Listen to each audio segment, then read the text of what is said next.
What's up, guys? Courtney Jasmine here, and welcome back to my diary. Today is Valentine's Day. Yes, the love day. And I got asked why I am not booed up yet. And thinking about that answer kind of brought up a lot of things. So we're gonna get that out. Um, First and foremost, trigger warning, right?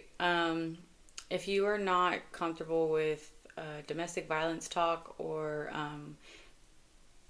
adults and children being unalived right now, these are very harsh topics. Please go to another video. Okay, now with that being said,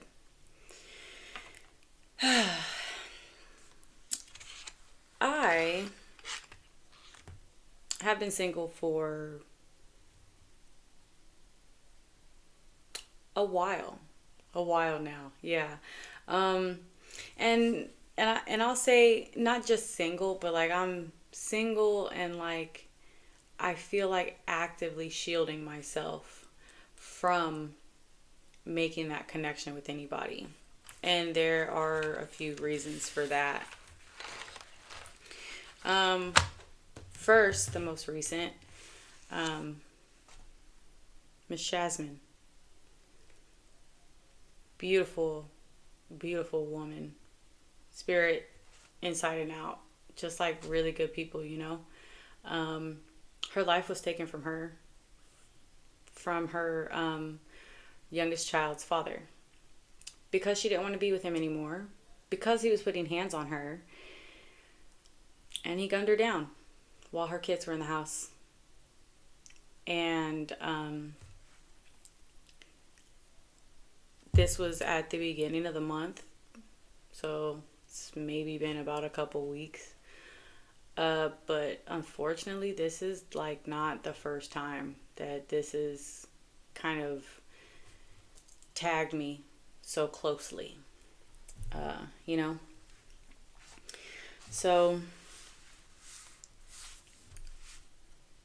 it'll be 4 years in March that my oldest sister, uh, Roseanne, was murdered by her estranged husband at the time, Bobby. That will be the last time I ever say that man's name.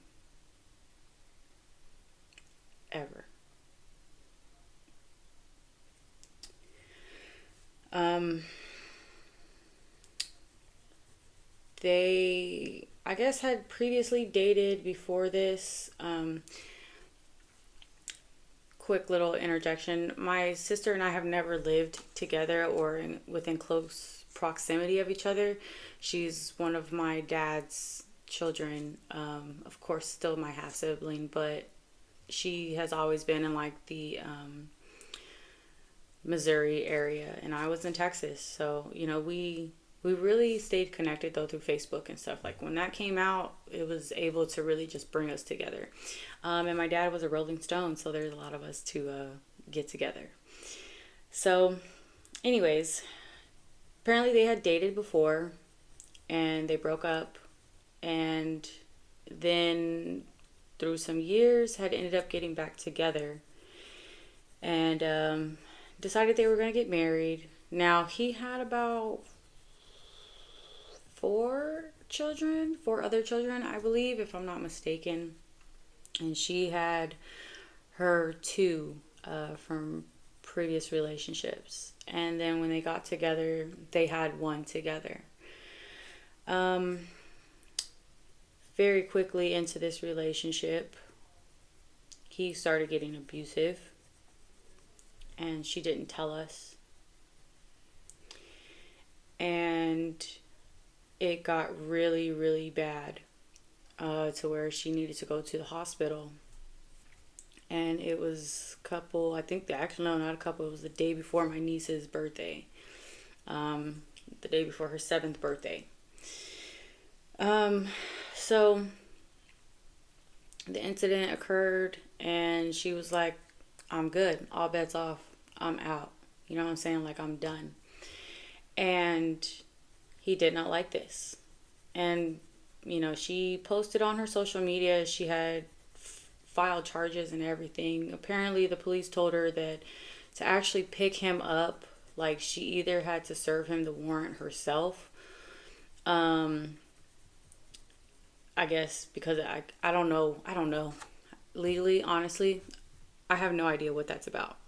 But they told her basically, like, we're not going to go pick him up. We're not going to do anything like that. You know, if he's dodging us, we'll just catch him when we catch him. And so, you know, she was just kind of figuring out what that looked like. You know what I'm saying? They had just had their daughter, so things were still kind of fresh. He was told by a coworker, because this was some, like, I want to say maybe like a couple weeks. He was told by one of his coworkers at work that the police were there to get him.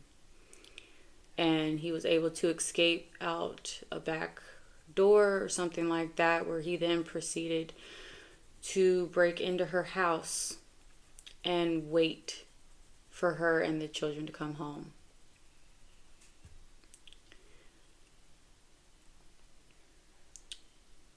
I don't really know how long he had them there before he ultimately made her watch him shoot her two children that were not his.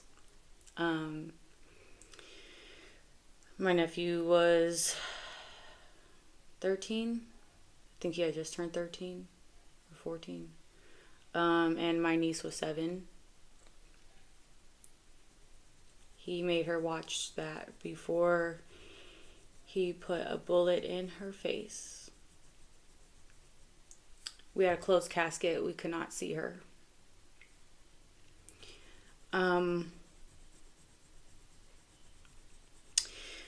Crazy part is, though, through all that, one of her neighbors had actually called the cops and said, hey, there's some strange dude mucking around through the houses, you know what I'm saying, like in the in-between space. But I guess nobody really looked into the residents, like the people that were living in the houses themselves. So they came, they looked, they didn't see anybody, they left. And then she got home, and yeah, I got a call around, like, I want to say it was like 4 o'clock in the morning, maybe something like that, that she had passed. And not only that he had passed, or that she had passed, but that he had taken my niece and nephew as well and kidnapped my youngest niece, his child, with her. The manhunt happened and all this other shebang before he finally shebanged himself. When he got caught, you know, she was found okay. Family has her now.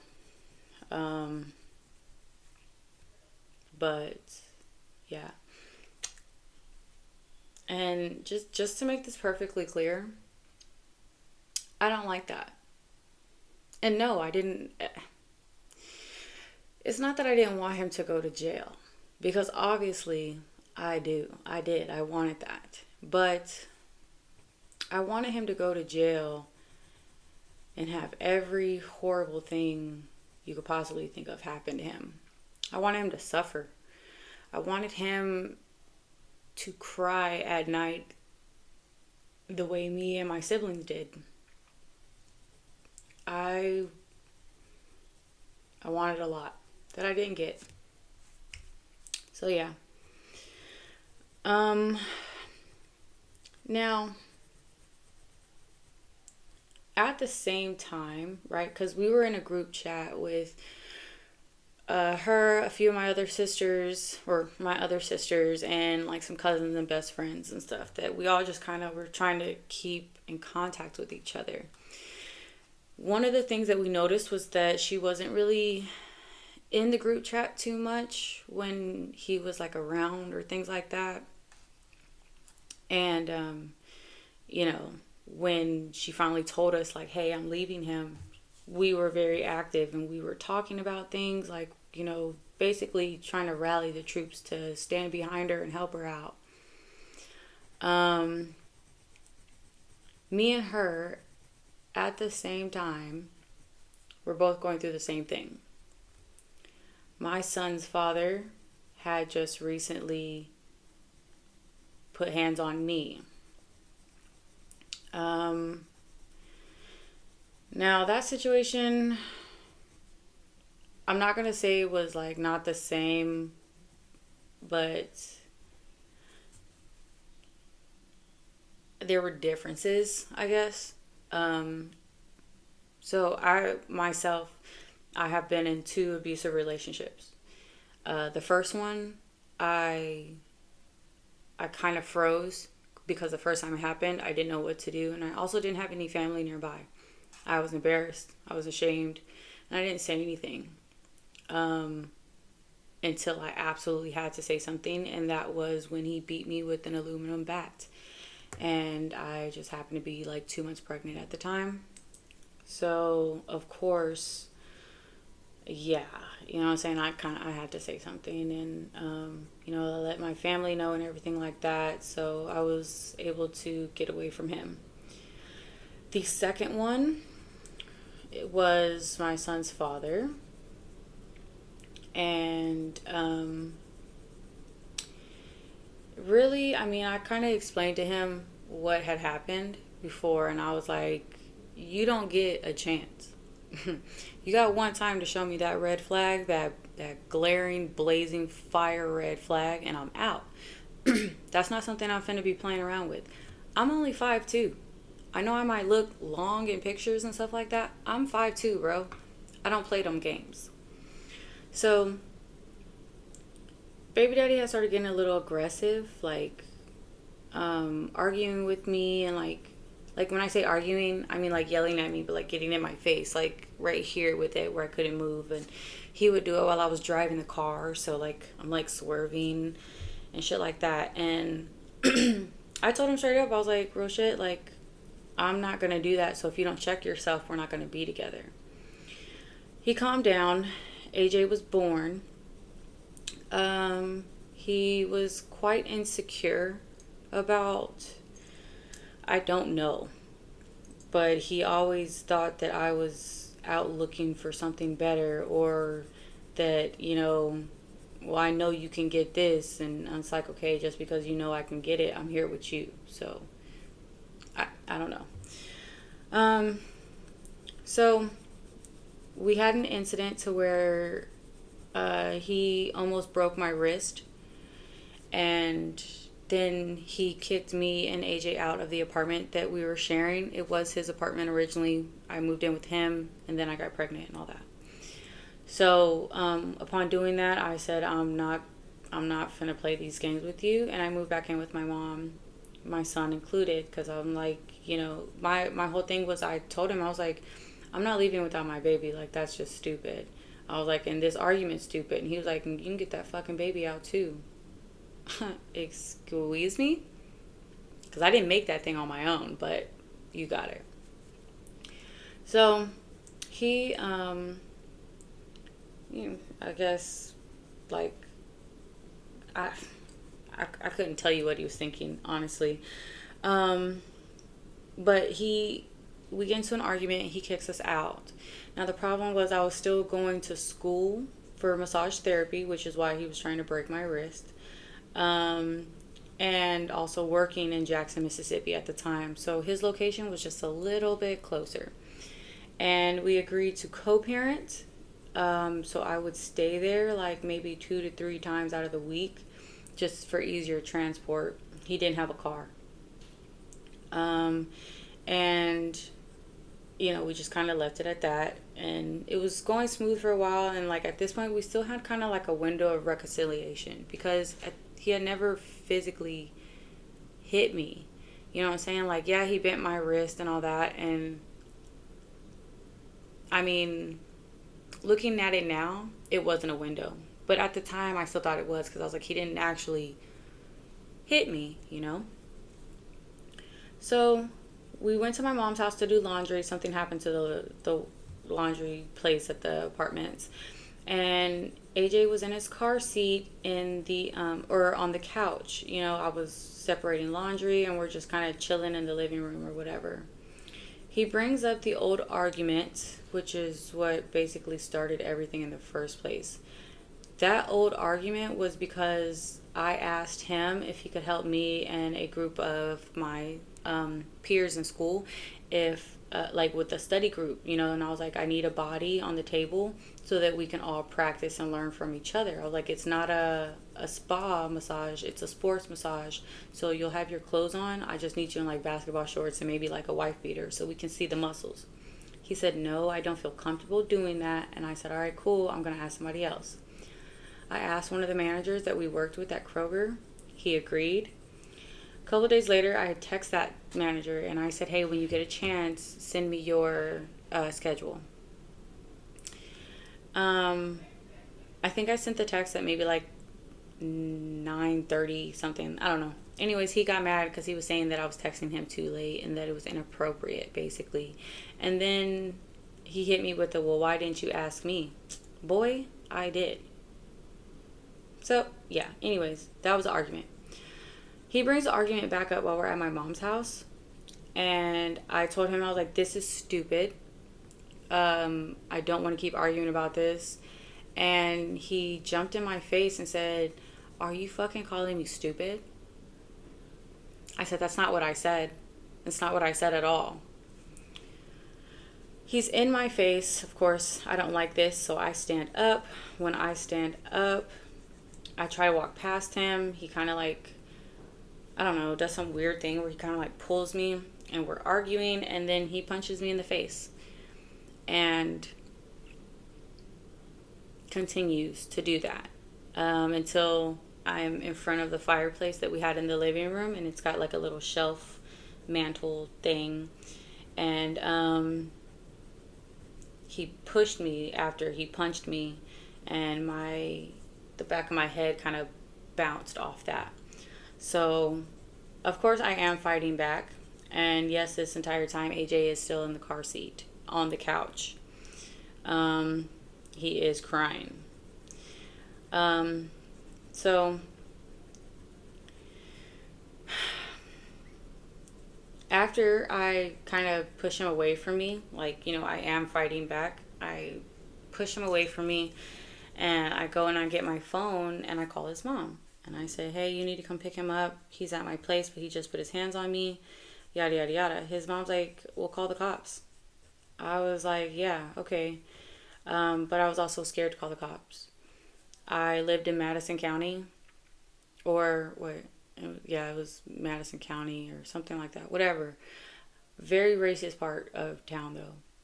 And there were rumors that, you know, black men weren't always making it out of there as they should be.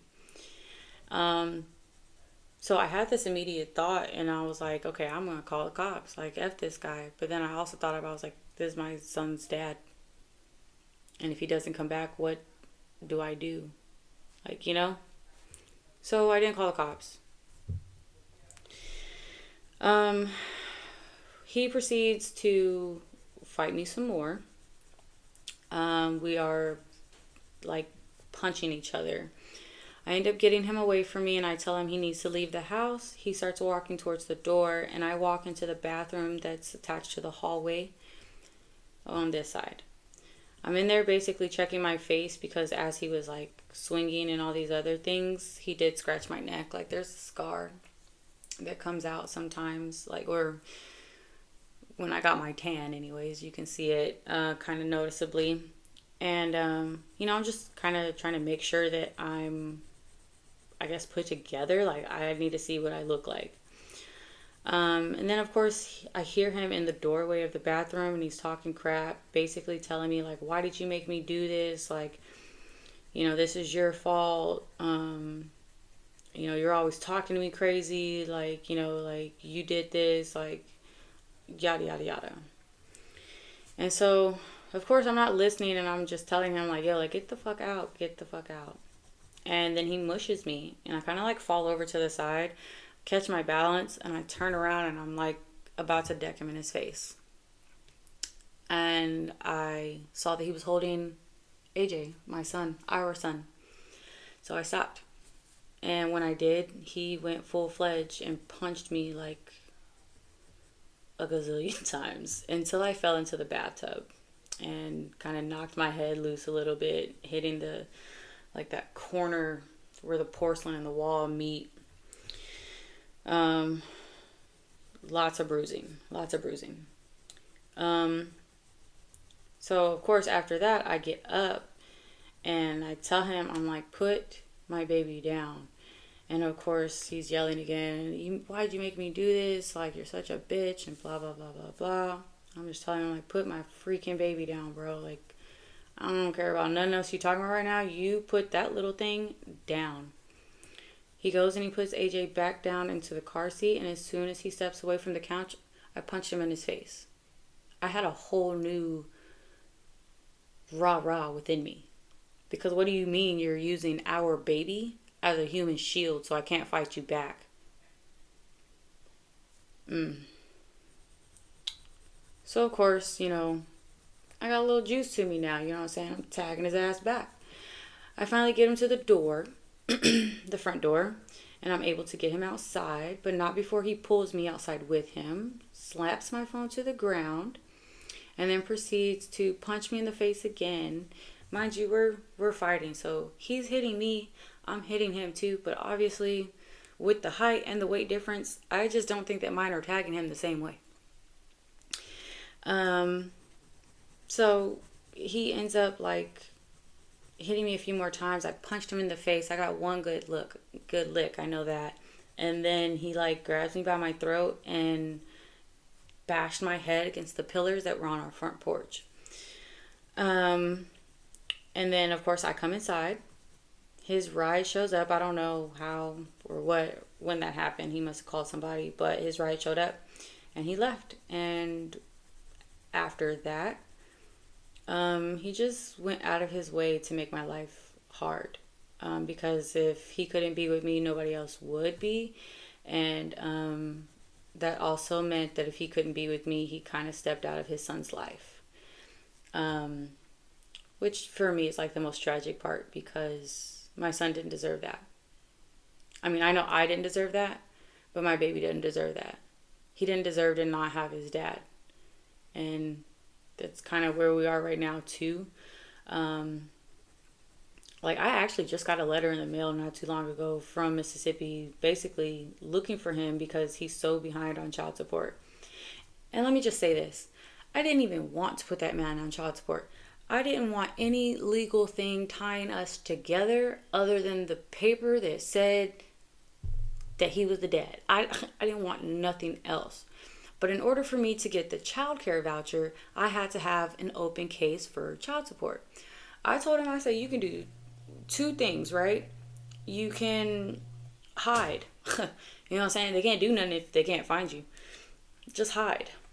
Or, excuse me, you can go and do it now while your pay is what it is. Because he was in line to get a few more raises. Like, he was on track for that. And I was like, you might as well do it right now while your pay is this, because then your payment's only going to be like this amount. It's going to be low. And like I said, all this came because like I was telling that man, like, hey, can you help me with daycare, which was $115 a week. Ugh. You know what I'm saying? Like, G Monetti. I'm asking a man for $50 and he's just like, no, I got better things to do, or, oh, I forgot, whatever.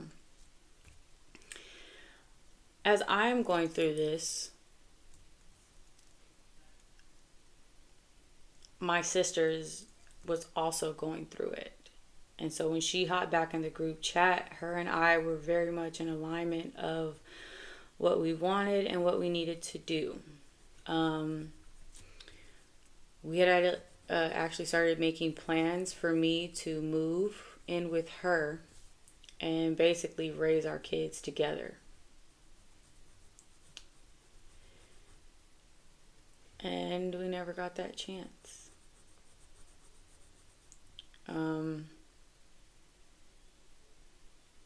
It happened so fast. But yeah, so that was 4 years ago, 2021, in March. So that 4 year anniversary is creeping, you know what I mean? Um, and quite frankly, I have not gave dating a serious thought since all of that has happened. And I didn't realize that I wasn't giving it a serious thought until my homie asked me today. That simple question of like, oh man, like, why ain't you with nobody? And I was like, I'm like, to be honest with you, it's because I'm not giving nobody a chance. I'm too afraid. And when I say, and it's not just being afraid either. It's almost like a survival's guilt kind of thing. Like her and I were right there in the same boat. And she didn't make it and I did. That will never not be there with me.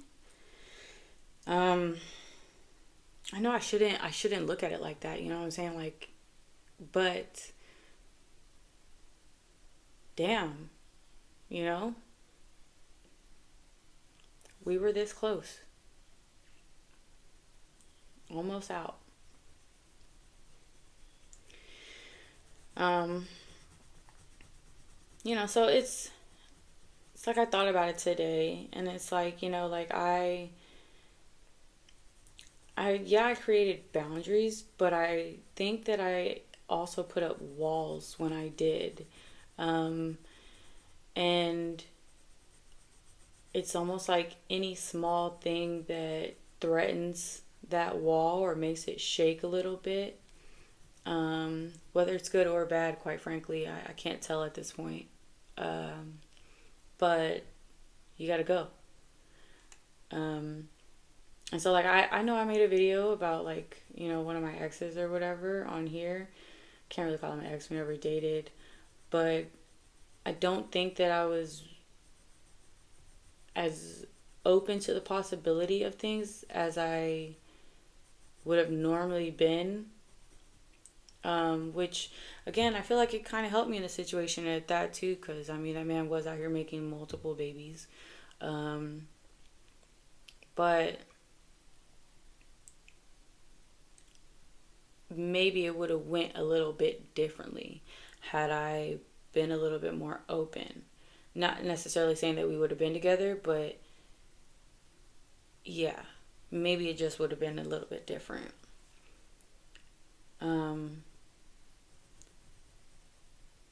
and honestly, I don't know. I don't know what to do about it. I have really gotten into this mode of I'm good. And I mean, I am. Like, you know what I'm saying? Like, yeah, would I like a partner? Definitely. I think that'd be cool. I think that'd be great. But is the is it worth it? Is my potential life and the life of my child worth me having a love life? And I keep coming back to no. So, I guess it's just kind of like something, I'm not going to say that needs time because, you know what I'm saying, 4 years is 4 years. You don't get much more time than that, you know what I'm saying? But I think that I will at least try to be more honest with myself and to possible suitors, about where I am versus just, I'm not going to say that I just like play it by ear, but I definitely kind of leave it up to them as to like, I'm not making any assumptions. I have zero expectations. I'm just watching you, bro. I'm just watching you. Everything and anything that you do, I'm watching you. And things that cause discourse or flares, I guess I need to speak on them. And it's not to say that, oh, give them a chance to correct it or anything like that. I think it's more so just me being more open and honest with myself. And within doing that, that means that I need to be more open and honest with the people around me. So, yeah. We'll see what that looks like. We'll see what that looks like. Yeah. I think that's about it for today. I hope everyone did have a really good Valentine's Day. I'm not trying to be like, the little Grinch about it or whatever. Like, I love love. And I've been super geeked about seeing like everything today.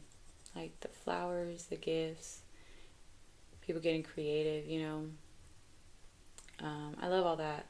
And I even did something with like my little tater tot too, like but yeah.